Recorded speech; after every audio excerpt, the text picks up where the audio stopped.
नमस्कार मित्रों, मैं अभय। आप देख रहे हैं डियर अभय सर। मित्रों, आज हम परसेंटेज टॉपिक का पार्ट 2 डिस्कस करने वाले हैं, जिसमें बहुत इंपॉर्टेंट क्वेश्चन आप सभी के बीच रखने वाले हैं, जो बहुत अच्छे क्वेश्चंस हैं। कल के अपेक्षा आज का सेशन बहुत मज़ेदार होने वाला है। अगर आप नए विद्यार्थी हैं तो इस चैनल को सब्सक्राइब करके बेल आइकन प्रेस कर लीजिए, ताकि आगामी वीडियो आप सभी को आसानी से मिले। हमारा जो फोकस है वो ये है TET, C TET, S TET 2021 target batch है, जिसमें मैथ्स का जितना भी प्रीवियस ईयर्स के क्वेश्चन पूछे गए, हम सारे क्वेश्चनों का डिस्कशन कराऊंगा। मैं कोशिश करूंगा कि परसेंटेज टॉपिक आज ही इस वीडियो में समाप्त हो जाए। अगर नहीं हो पाता है तो एक पार्ट और मैं इसमें बनाऊंगा। चलिए वीडियो को शुरू करते हैं। पहला क्वेश्चन लेते हैं।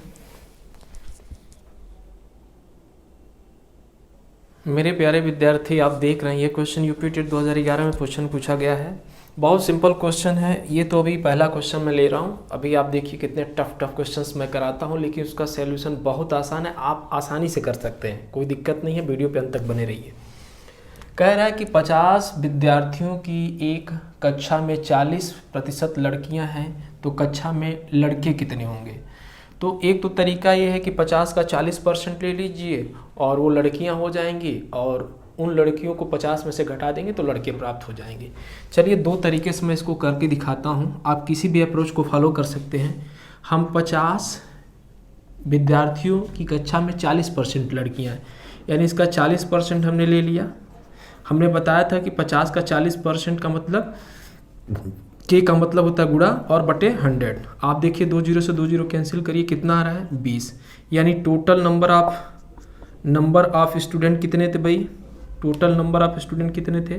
50। 50 में से 20 लड़कियां हैं तो लड़के कितने बचेंगे? 30। ये बॉयज़ हो जाएंगे, ठीक है, ये बॉयज़ हो जाएंगे। एक तो तरीका ये है। या आप ये समझ लो कि भाई 50 में से 40% लड़कियां हैं तो बचे हुए कितने होंगे? 60% लड़के होंगे।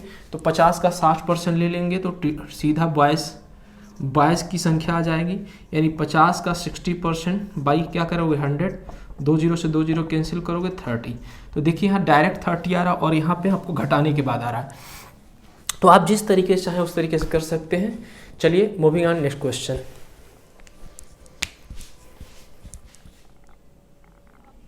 मेरे प्यारे विद्यार्थी, ये क्वेश्चन देख रहे हैं। क्वेश्चन यूपी टेट 2013 में पूछा गया क्वेश्चन है।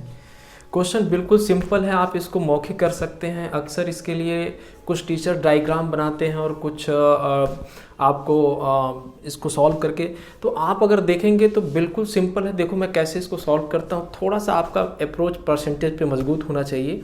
आप इस क्वेश्चन को बहुत आसानी से करेंगे, और ये क्वेश्चन वास्तव में बहुत अच्छा है। हर एग्जाम में पूछा जाता है, चाहे टेट हो, सी टेट हो, IAS हो, SSC बैंक रेलवे हो, और आपका UPSI हो। बहुत सारे एग्जामों में पूछा गया है, CSET में भी पूछा जाता है। तो चलिए इस क्वेश्चन को देखिए कैसे हम लोग टेकल करते हैं विद इन सेकेंड में। कह रहा है एक कक्षा में 75% विद्यार्थी अंग्रेजी में और 60% विद्यार्थी गणित में उत्तीर्ण होते हैं और 20% विद्यार्थी दोनों विषयों में अनुत्तीर्ण हो जाते हैं। उत्तीर्ण होने का प्रतिशत बताइए। यानी टोटल एग्जाम में आपको उत्तीर्ण होने का परसेंटेज पूछ रहा है। बहुत आसान है, आप देखिए कैसे सॉल्व करेंगे। अगर आप थोड़ा सा अप्रोच करेंगे तो पहले हम इस सेंटेंस को लेते हैं यहाँ से लेकर यहाँ तक। कह रहा है एक कक्षा में 75% विद्यार्थी अंग्रेजी में, ठीक है, और 60% विद्यार्थी गणित में उत्तीर्ण होते हैं, यानी दोनों में पास होते हैं। तो अगर मैं इस अंग्रेजी की बात करूं, अगर अंग्रेजी का पूर्णांक चूँकि 75% वो पास होते हैं, तो जाहिर सी बात है पूर्णांक उसका 100 होगा। कॉमन सेंस की बात है। इसको मौखिक सॉल्व करते हैं। कितना होगा पूर्णांक? 100। उसमें से 75% विद्यार्थी अंग्रेजी में पास हो जाते हैं। तो अगर 75% विद्यार्थी अंग्रेजी में पास हो जाते हैं, इसका सेंस क्या हुआ कि 100 मार्क्स में से 100% में से 75% विद्यार्थी जब अंग्रेजी में पास हों तो 25% विद्यार्थी क्या होंगे? स्वाभाविक सी बात है, फेल होंगे, नहीं पास होंगे अंग्रेजी में। सिमिलरली दैट, इसी तरीके से 60% विद्यार्थी जब गणित विषय में उत्तीर्ण होते हैं तो जाहिर सी बात है कितने परसेंट विद्यार्थी फेल होंगे। तो फेल की जो संख्या होगी, यहाँ पे 60% पास हुए तो फेल की संख्या कितनी होगी? 40%। यहाँ पे 75% पास हो रहे हैं तो फेल की संख्या कितनी हो जाएगी माय डियर? तो ये आपका हो जाएगा 25%। अब कह रहा है और 20% विद्यार्थी दोनों विषयों में उत्तीर्ण हो जाते हैं, यानी वो इंग्लिश में भी फेल हो रहा है और मैथ्स में भी फेल हो रहा है। लेकिन नेट इफेक्ट आप देखेंगे तो फेल होने की संख्या अगर टोटल मैथ और इंग्लिश और मैथ्स का देखा जाए तो 65 हो जाएगा। 65 में भी या ये दोनों विषयों में फेल हो रहा है कितने, 20। तो 65 में से 20 को घटाओगे तो कितना आएगा, 45। यानी 45% विद्यार्थी नेट फेल हो रहे हैं 100% में से। तो पास कितने हो रहे हैं, 100 में से 45% विद्यार्थी अगर आप घटाओगे तो कितना आएगा माय डियर, ये आएगा 55%।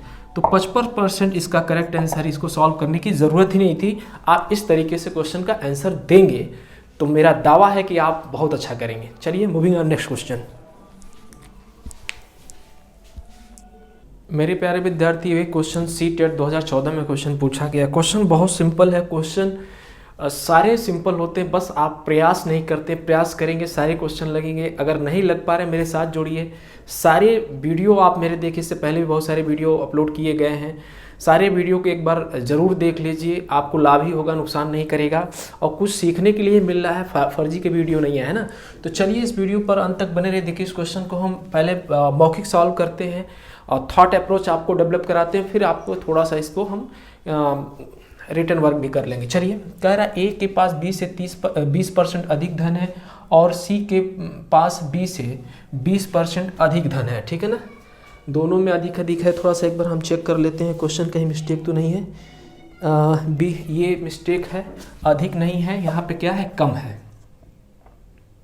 ठीक है, कह रहा है A के पास B से 20% अधिक धन है और C के पास B से 20% कम धन है। A के पास C से कितना परसेंट अधिक धन है। कितना सिंपल क्वेश्चन है, इसको बार बार पढ़ेंगे तो आपको समझ में आएगा। फिर से मैं पढ़ रहा हूँ। A के पास B से 20% अधिक धन है और C के पास B से 20% कम धन है, तो A के पास C से कितना परसेंट अधिक धन है। जब भी इस टाइप के क्वेश्चन आया करे तो सबसे पहले आप देखो कि इसका बेस क्या है, किस पे डिपेंड करता है पूरी क्वांटिटी, यानी 3 मेंबर्स है A B C। तो इसका डिपेंड क्वांटिटी कौन सी है, उसको अगर आप फ्रेमिंग कर लेंगे तो क्वेश्चन आसानी से लग जा रहा है। कह रहा देखो A के पास B से 20% अधिक धन है और C के पास B से 20% कम धन है। ठीक है ना, यानी A का भी डिपेंडेंसी B पे है और C का भी डिपेंडेंसी B पे है। यानी B को ही अगर हम एज्यूम कर लें तो आपके क्वेश्चंस बन जाएंगे। अगर हम B को 100 मान लें तो कह रहा है क्वेश्चन का सेंटेंस यहाँ पे पकड़ेंगे तो A का मान निकल आएगा। कह रहा है A के पास B से 20% अधिक धन है, यानी हमने B को 100 माना तो A की वैल्यू कितनी हो जाएगी, 120। 20% अधिक धन है तो कितना हो जाएगा, 120, यानी A की वैल्यू 120 हो जाएगी और B की वैल्यू हमें ऑलरेडी 100 माना है। आगे कह रहा है कि C के पास B से 20% कम धन है। इसका मतलब कि C की वैल्यू कहीं ना कहीं B पे डिपेंड कर रही है। तो अगर B की वैल्यू 100 है तो 20% कम है C की वैल्यू, इसका मतलब क्या हो गया, वो 80 होगा, यानी C की वैल्यू 80 आ गया। अब आगे कह रहा है कि A के पास C से कितना प्रतिशत अधिक धन है, किससे, C से। ठीक है ना, तो भाई आप देखेंगे A की वैल्यू तो अगर आप देखेंगे तो 120 हुआ था और C की वैल्यू कितनी थी, 80। तो आप देखेंगे कि भाई हमें कितना अधिक धन आपको मिलेगा, तो 80 और 120 के बीच का फासला आप देखेंगे तो 20 का है। तो 40 का है तो 40 बटे कितना हो जाएगा, 80 और मल्टीप्लाइड बाई 100। तो ये आपको पता चल जाए कितना परसेंट जो है अधिक धन है, तो 50% अधिक धन है। आप इसको कैंसिल करेंगे तो ये 50% आ जाएगा। 50% इसका करेक्ट आंसर है। तो मेरे ख्याल से इस क्वेश्चन को मैंने सॉल्व कर दिया, फिर भी आपको नहीं समझ में आया होगा मेरे ख्याल से, तो मैं आपको थोड़ा सा इसको और अच्छे से डिटेलिंग कर देता हूँ। थोड़ा समझ लो यार, सब कुछ बहुत आसान है। मैथ्स सब्जेक्ट और सारे विषय बहुत आसान है, बस आपको सिंपली ऐसे करना है। B को हम 100 एज्यूम करेंगे तभी हम 20% इंक्रीज का मतलब कि ये वैल्यू जो है A वो B पे डिपेंड कर रहा हो। 20% A से ज़्यादा है तो 120 होगा इसका मान, और ये वैल्यू जो C है वो भी B पे डिपेंड कर लेगी। 20% क्या है, लेस है, तो ये 100 है तो ये कितना हो, 80। अब कह रहा है लास्ट में A के पास C से कितना प्रतिशत अधिक है, किससे, C से। C तो जब भी जिससे कहेगा वो नीचे, और जितना अधिक है इन दोनों के बीच का अंतर देखो कितने का अंतर है, तो 40 का। किससे कह रहा है, सी से कितना अधिक है, इतना, तो अधिक वाला वैल्यू जो डिफरेंस निकालोगे तो अधिक आ जाएगा। और किससे कह रहा है, सी से, तो सी वाली वैल्यू नीचे, और चूंकि भिन्न को प्रतिशत में बदलने के लिए 100 से मल्टीप्लाई करते हैं, परसेंटेज इंक्रीज आ जाएगा, कैंसिल करोगे 50% आपका करेंट आंसर। इस तरीके से आप सारे क्वेश्चंस करेंगे, घबराइए मत, देखते जाइए, ठीक है।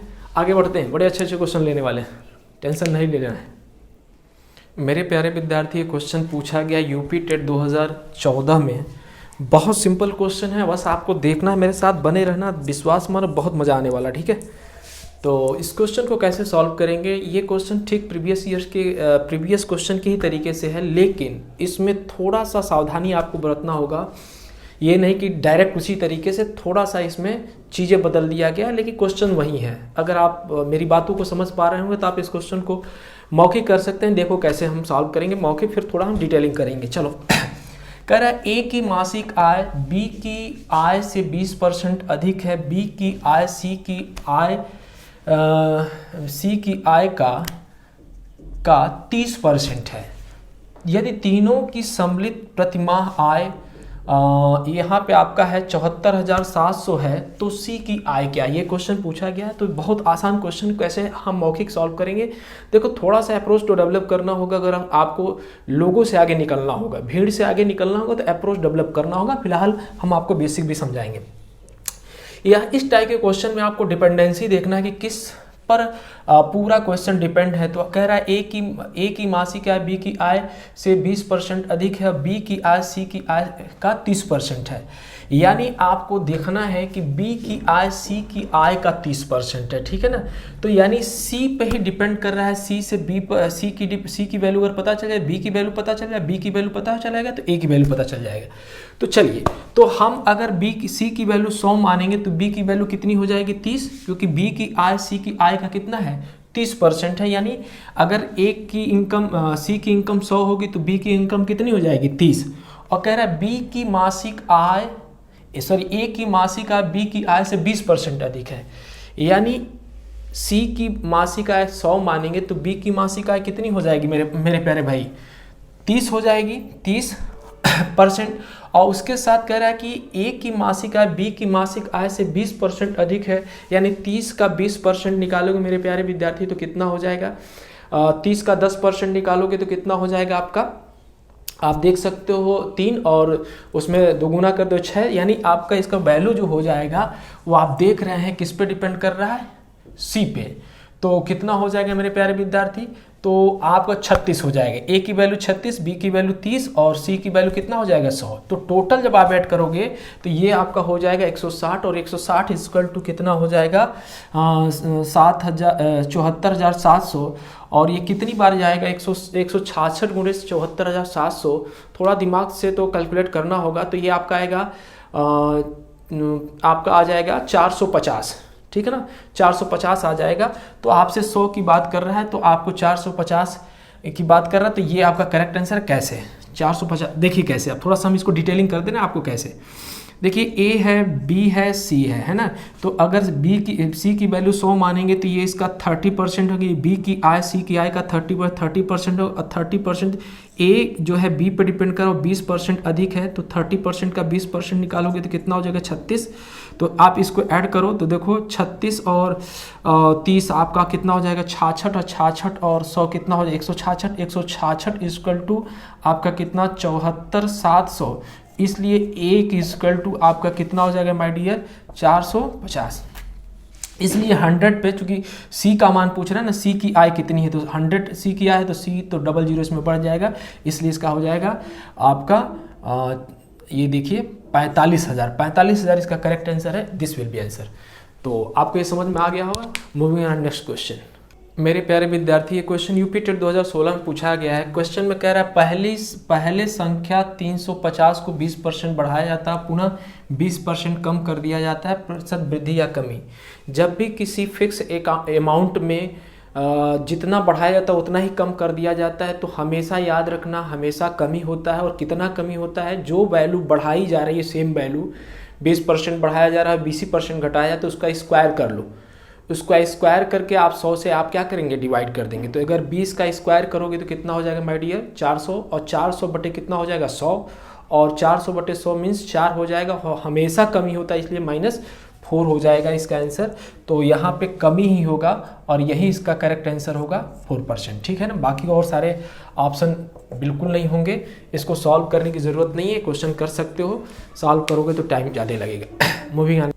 मेरे प्यारे विद्यार्थी क्वेश्चन देख रहे हैं, क्वेश्चन बहुत सिंपल है और यूपी टेट 2016 में क्वेश्चन पूछा गया। क्वेश्चन बहुत शानदार है, बहुत सिंपल है, मौखिक सॉल्व कर सकते हैं। चलो मैं मौखिक सॉल्व करके दिखाता हूँ, आप भी इसी तरीके से अप्रोच बिल्डअप करिए। अगर नहीं समझ में आ रहा है तो मैं और डिटेलिंग करता हूँ। चलिए देखिए, कह रहा है कि एक कस्बे में 100 निवासियों में से 60% पुरुष हैं, जिनमें से 20% साक्षर हैं। यदि कुल 25% निवासी साक्षर हों तो कस्बे की कितनी प्रतिशत महिलाएं साक्षर हैं। ये क्वेश्चन है, कस्बे की कितनी प्रतिशत महिलाएं साक्षर हैं। तो आपको ध्यान देना है कि टोटल नंबर ऑफ पीपुल्स कितने हैं इसमें, 1000। टोटल नंबर ऑफ पीपुल्स कितने हैं, 1000 में 60% मेल है। तो 60% मेल का मतलब अगर हम कहूँ कि पीपुल अगर एज्यूम ऐसे करिए कि कस्बे की आबादी कितनी है, 100 में अगर हम कहें कि 60% पीपुल है, इसका मतलब सिंबल सीधा मतलब हो गया कि 100 में 60 ही लोग जो है पुरुष हैं। तो यहाँ पे चूंकि 1000 की संख्या है तो कितना गुना है 100 से, 10 गुना है ये। तो 10 गुना का मतलब कि यहाँ पे 600 हो जाएगा। मौखिक सॉल्व कर रहा हूँ, अप्रोच को समझने की कोशिश कीजिए। यानी 1000 का 60% कितना हो जाएगा, 600 कितना क्या हो गया, पुरुष। अब उस 600 में से 20% पुरुष ही साक्षर है, तो 20% यानी 600 का अगर 10% निकालोगे तो 60 और 20% उसका डबल कर दे तो 120, यानी 120% क्या हो गए, साक्षर हो गए। एक तो बात हो गई कि 120% दिमाग में रखना है कि साक्षर हैं। अब हमें पता है कि भाई 1000 निवासी थे, इसमें से 600 पुरुष ही थे, तो बाकी बचे हुए लोग निवासी कौन थे, महिलाएं 400 महिलाएं ही बचेंगी।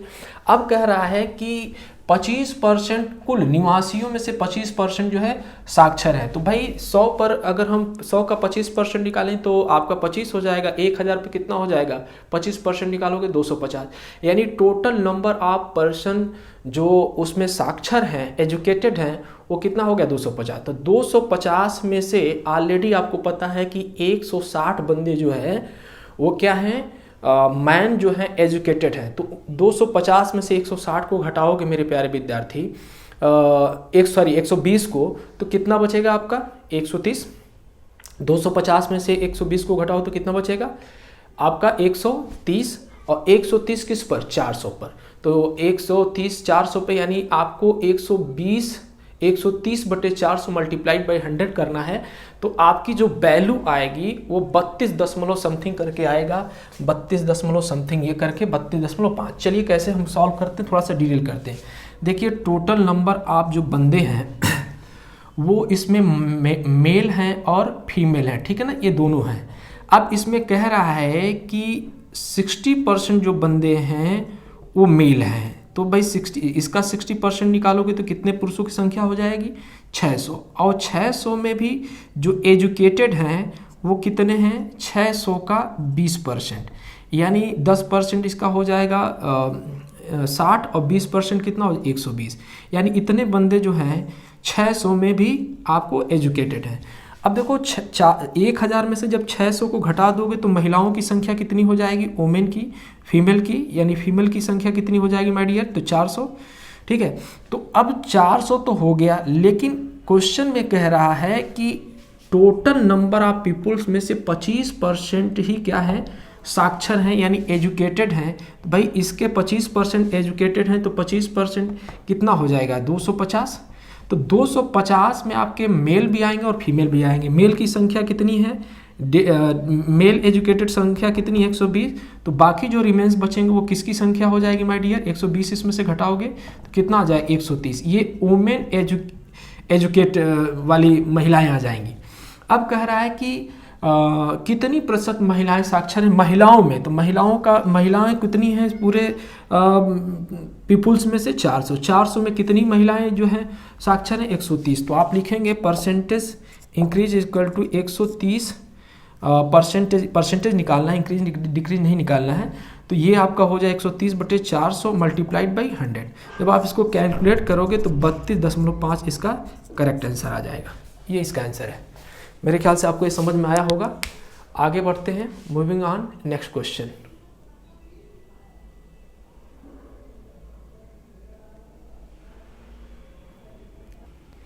मेरे प्यारे विद्यार्थी, इसको एक बार मैं फिर से समझा देता हूँ, शायद आप सभी को समझ में नहीं आया होगा।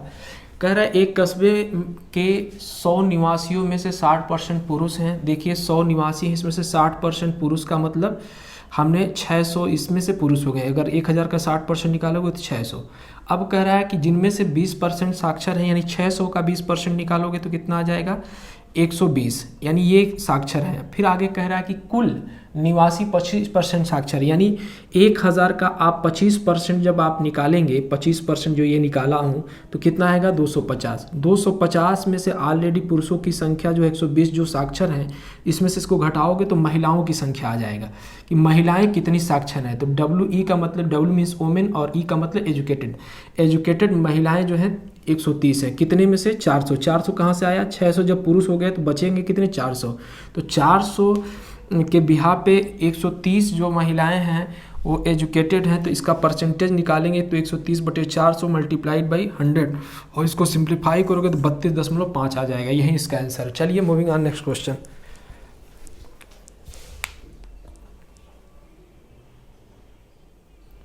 मेरे प्यारे विद्यार्थी, आप इस क्वेश्चन को देख रहे हैं। कह रहा है कि किसी संस्थान में सदस्यों की संख्या 2500 है। यदि संख्या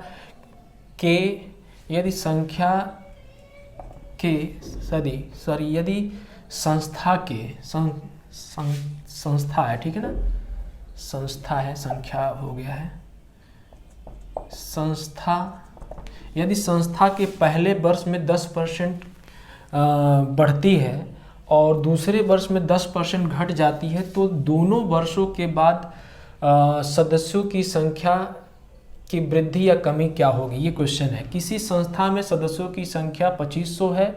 यदि संस्था में, ठीक है, पहले वर्ष 10% बढ़ते हैं, फिर दूसरे वर्ष 10% घट जाते हैं, दोनों वर्षों के बाद सदस्यों की संख्या में कितनी प्रतिशत की वृद्धि या कमी। बहुत सिंपल क्वेश्चन है। देखो इसको कैसे सॉल्व करेंगे।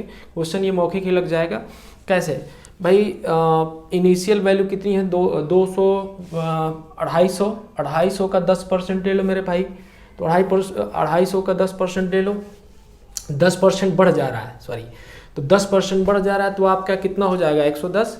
तो 10 पर अगर आप सिर्फ 10 तो ऐसे ले लोगे तो ये आपका हो जाएगा 2750, ठीक है ना।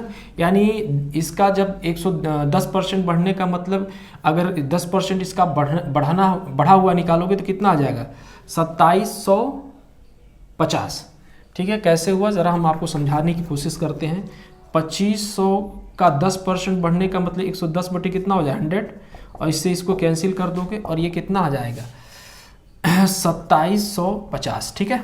आप इसको कैलकुलेट करके देख लीजिए, 2750 आएगा।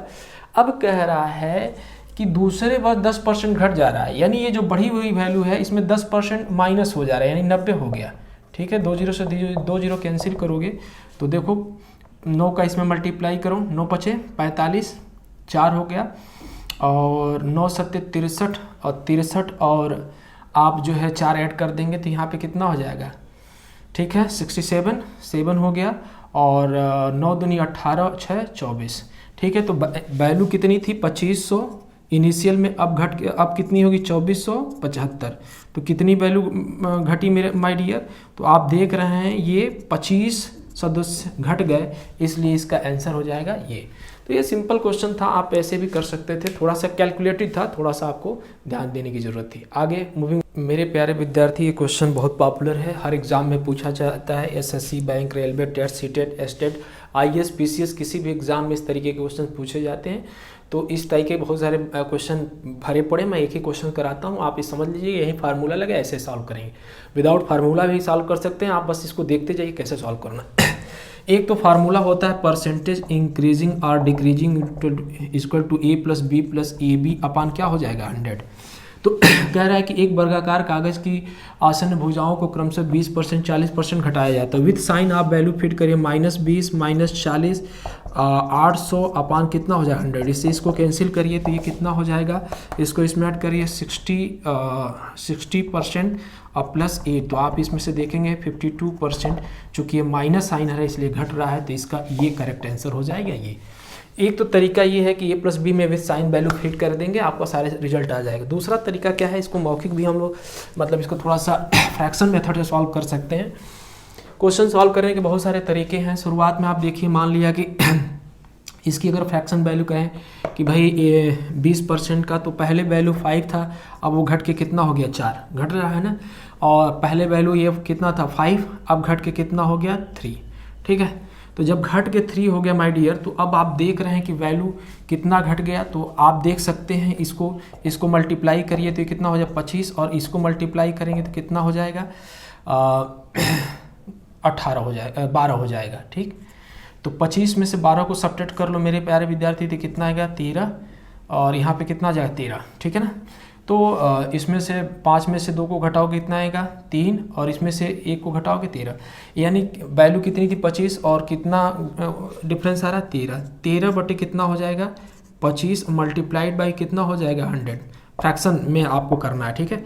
25 चौके 100, तो ये कितना हो जाएगा 52% ये है। और ये हमेशा घटेगा क्योंकि वैल्यू इनिशियल में 25 थी, अब घट के कितनी हो गई 12, तो कितना का डिफरेंस आ रहा है 13 का, ठीक है। तो 13 आ गया, तो 13 किस पर 25 पे, इसलिए 25% इसका हम 25 में 13 का परसेंट निकालेंगे तो ये वैल्यू आ जाएगी 52%। आगे बढ़ते हैं, मूविंग ऑन नेक्स्ट क्वेश्चन।